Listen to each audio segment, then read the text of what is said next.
Hi అండి, నమస్తే. Welcome to Radhakrishna వంటలు. ఈరోజు మన ఛానల్లో ఎంతో టేస్టీగా ఉండి క్రిస్పీగా ఉండి దొండకాయ పకోడీ ఎలా వేసుకోవాలని చూపించబోతున్నాను అండి. చాలా టేస్టీగా ఉంటాయి అండ్ సింపుల్గా కూడా అయిపోతుందండి. మీరు కూడా తప్పకుండా ఇదే వేలో అయితే చేయండి. ప్లెయిన్ నార్మల్గా ఇలానే తినేయొచ్చండి. దొండకాయ కర్రీ తినలేని వాళ్ళు ఈ విధంగా పకోడీ వేసుకుని రైస్లో కలుపుకొని తింటే చాలా టేస్టీగా ఉంటుందండి. క్రిస్పీగా ఉంటాయి. మీరు కూడా ఇలానే చేయండి. దీనికోసం అయితే నేను దొండకాయలు అయితే సన్నగా పొడుగ్గా కట్ చేసుకోవాలండి. కడుక్కున్న తర్వాత ఇందులో 1 టేబుల్ స్పూన్ పసుపు, అలాగే రుచికి సరిపడా సాల్ట్ అయితే వేసుకోవాలండి. 2 టేబుల్ స్పూన్ కారం అయితే వేసుకోవాలి. 2 టేబుల్ స్పూన్ శనగపిండి అయితే వేసుకోవాలి. అలాగే 2 టేబుల్ స్పూన్ వరిపిండి అయితే వేసుకోవాలండి. 1 స్పూన్ నిమ్మరసం వేసుకోవాలి. వరిపిండి వేసుకోవడం వల్ల క్రిస్పీగా వస్తాయండి. అలాగే 1 టేబుల్ స్పూన్ అల్లం వెల్లుల్లి పేస్ట్ అయితే వేసుకోవాలి.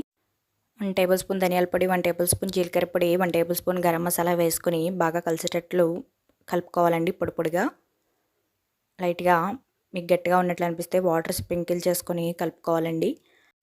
2 టేబుల్ స్పూన్ కార్న్ఫ్లోర్ అయితే వేసుకోవాలండి. వేసుకొని కొద్దిగా వాటర్ స్ప్రింకిల్ చేసుకుంటూ కలుపుకోవాలి. కార్న్ఫ్లోర్ వేయడం వల్ల మనకి దొండకాయకి పట్టుకున్న పిండి విడిపోకుండా ఉంటుందండి. ఆయిల్లో డీప్ ఫ్రై చేసినప్పుడు కరెక్ట్గా దాన్ని పట్టుకుని ఉంటుంది.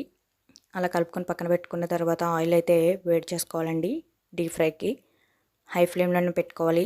ఇలా ఆయిల్ అంతా బాగా కాగిన తర్వాత దొండకాయలని ఈ విధంగా వేసుకుంటూ డీప్ ఫ్రై చేసుకోవాలండి. మీరు ఎక్కువ వాటర్ కలుపుకున్నా ఏం కాదండి. ఇలా పొడిగా వేసుకుంటే సపరేట్గా బాగా వస్తాయి అంటుకోకుండా.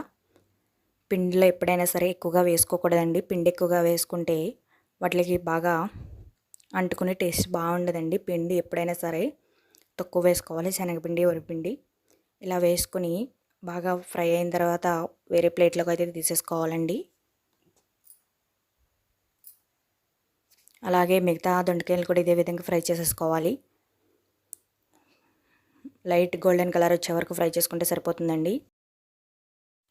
రైస్లోకి చాలా టేస్టీగా ఉంటాయండి. రసం పెట్టుకొని ఇలా దొండకాయ ఫ్రైతో తింటే చాలా టేస్టీగా ఉంటాయండి. క్రిస్పీగా కూడా ఉంటాయి. ఇలా తింటే మనకి కర్రీ కూడా ఏం అవసరం లేదండి. ప్లెయిన్గానే తినేస్తాం, అంత టేస్టీగా వస్తాయి. నా ఛానల్ ఫస్ట్ టైం చూస్తున్నట్లయితే లైక్ చేసి, షేర్ చేసి, సబ్స్క్రైబ్ చేసుకోండి. అంతేంటి, టేస్టీగా దొండకాయ పకోడీ అయితే రెడీ అయిపోయిందండి. చాలా టేస్టీగా ఉంటే కర్రీ నచ్చలేని వాళ్ళు ఈ విధంగా ట్రై చేసి చూడండి. అలాగే కొద్దిగా నేను వేరుశనగ గుళ్ళు కూడా ఫ్రై చేసి అయితే తీసుకుంటున్నాను అండి.